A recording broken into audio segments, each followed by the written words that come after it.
So we have another individual that decided that they were going to come out and have a couple of words back to Jay Prince due to that Instagram post that he put out that sounded much more like a threat to separate than it did a call for unity.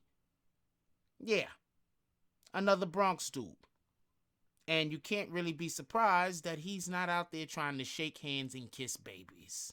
Me and the Notification Gang would like to invite everybody to come join us Monday through Thursday, 9:20 to 10 o'clock for morning coffee, where we discuss the events of the prior day and also just talk mess about stuff. See you then.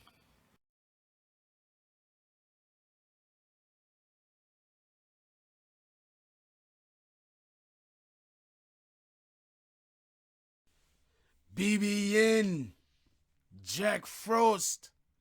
What's up, party people? Alright, so yeah. So apparently, quite a few people that was okay. So as we all know, there was a chain that was stolen from YBNJ Almighty. Wait, YBN Almighty J. Yeah, his chain got stolen. He was cut up. He was in the hospital. That's when everybody finds out that he's actually signed to Rap-A-Lot Records. I did not know this. Other people might have known. I didn't know. And from the way that it's being received, quite a few people didn't know. Maybe some people should have knew he was attached to Rap-A-Lot Records, or maybe they was just trying to like keep it undercover. It wasn't that big of a deal. Anyway, not important. Wait, might be important. Anyway, that's not what I'm speaking about at the moment. Anyway, so quite a few people that was hashtagged into the reply that Jay Prince put out spoke out on it. I already did a video about my son speaking out on it. This video is about Hocus 45 speaking out on it. He's a Bronx dude. He's from Castle Hill, and everybody that was tagged is from the Bronx, by the way. Just so you know, everybody that was tagged is from the Bronx. So Hocus 45 was tagged into this, and he has some strong feelings on it. So I'll tell you what, I'm gonna let y'all. I'm gonna show y'all what he said. You know, I'm gonna narrate it obviously, and then I'll come back with my commentary. How about that?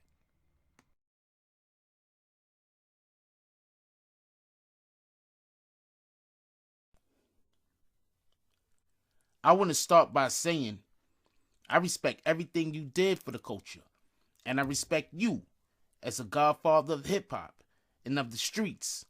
Your name has always been A1 in these streets, and I tilt my hat to you for that. But since you said to ignore this, this is a recipe for disaster, and I was tagged in the post, I have to tell you, I'm sex, money, murder, my nigga, and we don't give it up like this. I don't do this internet shit. My brother's blue trial in the feds because they used our music and social media. I beat trial facing life in prison. I don't care who told you to tag me, but I'm a street nigga for real. Had you hit me up personally through the DM or by other means privately, I would have made calls to see what I could do because I respect you as a real OG. But you went to social media and even said the person name who allegedly robbed him. I don't want my name publicly attached to a public robbery. The feds got my pictures at the top of a pyramid on a blackboard, my nigga. The Bronx is my hometown, and my hometown has been good to me. You really expect us to just flip on our own borough? Niggas get robbed every day, B. I respect your shit, but your approach wasn't right on this, OG. To all the youth out here, stop recording yourselves doing shit like this. Social media shit will bring you down. They're using this against us in the court of law. Take it from somebody who's been there. I was fortunate to beat trial, but not everybody get that lucky. Hashtag, I'm from Castle Hill. Hashtag, I'm from Soundview. Hashtag, Hocus 45. Hashtag, BX Borough. We respect y'all, but this wasn't right.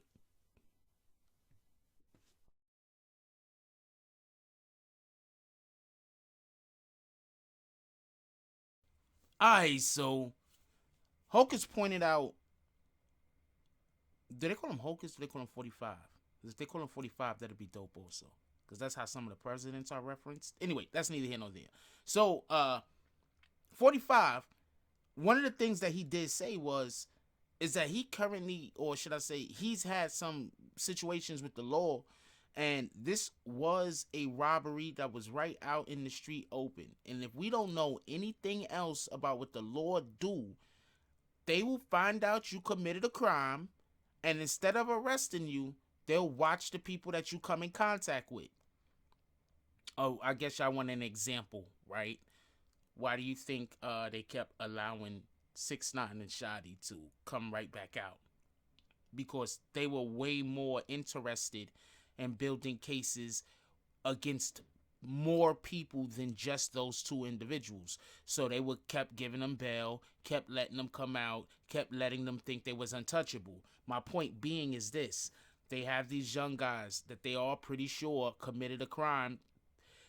At this point, I'm not saying they did or they didn't, because if anybody remembers the Chris P situation, for everybody that don't know, Chris P was a rapper. I believe he was out in San Antonio. 22 Savage was performing at a club. At the club, somebody snatched a chain off his neck. Some people picked it up. They ran out with it, whatever the case was. Chris P ended up buying the chain from the individuals that stole the chain. He didn't directly steal the chain himself. He ended up buying the chain, and then after buying the chain, he started talking crazy, and that turned into a whole nother thing. Y'all can look it up on the channel. I actually did a video on it. But the point in which I'm trying to make is, just because these young men have that chain right now, that doesn't mean that they were the ones that stole it.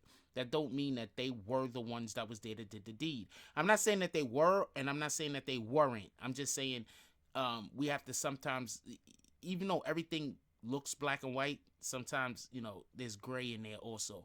So my point is that 45, he doesn't want to be Hocus 45. He doesn't want his name attached to or around any type of criminal activity, because he doesn't want to have to deal with the law. He has his own things going on.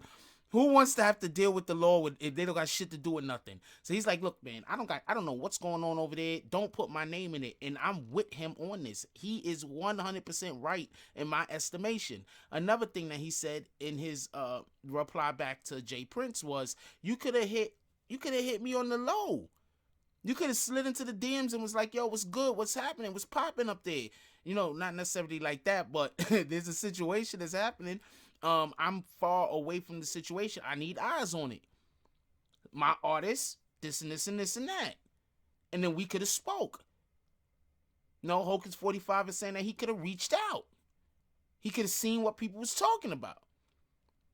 He could have went up to whoever these young kids is, or whoever they big homies is, or whatever the case was, and there could have been a conversation, but the conversation didn't have to be public. And I am 100% with him on this. Okay, so does everybody remember when Drake was beefing with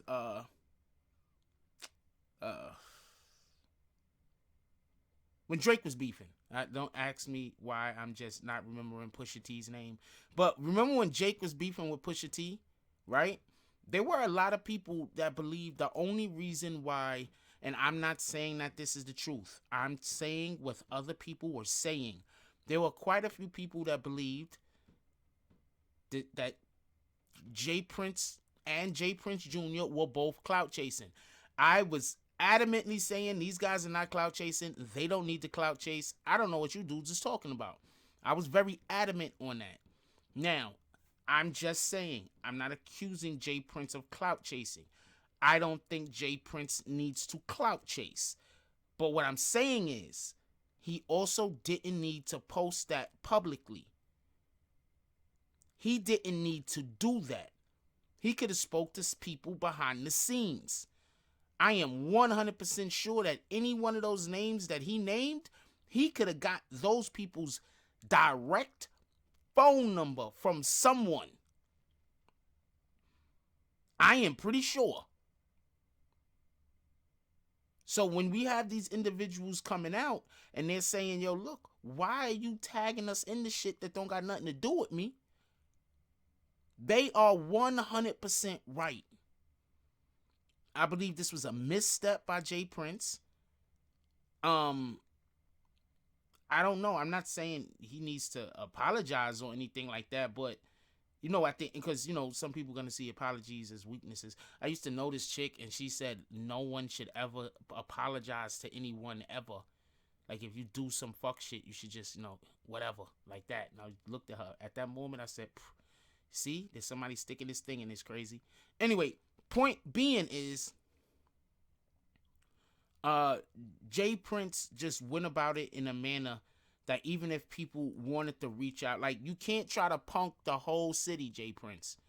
And that's kinda what it looked, how people were feeling. Like, he tried to punk the whole Bronx. I wouldn't be surprised if people are now telling them young boys, yo, you're not selling nothing back. They can't get that chain back. I'm not saying that that's what's happening. I'm just saying that I wouldn't be surprised if that's the approach that these guys, big homies, is now about to take. You're trying to punk the entire Bronx. And then on top of that, there's a couple of people that he's mentioning that the people that are trying to do positive things in the community. Why would you want to attach people that's trying to do positive things to the community with a threat? Why? I don't understand the logic there. That's all I'm saying. Maybe I'm short-sighted. Maybe I don't see it. Maybe I don't know what I'm talking about. But I don't see the logic there. Another thing that 45 said was, the Bronx has been good to me. Why am I going to turn my back on them? How does it look, me taking your side, if you're going to come out the way that you did? You see, I'm an advocate of saying, if he would have made a positive post, if Jay Prince's post surrounded or sounded more like, yo, look, my artist was out there, a situation happened, I think we need to try to turn this into a teachable moment. I think that we need to try to bring people together, show people that even after a tragedy, even after a misunderstanding, even after the effery, we can still come together and try to build something positive off of a negative event. If he spoke like that and then tagged people, you're giving clout.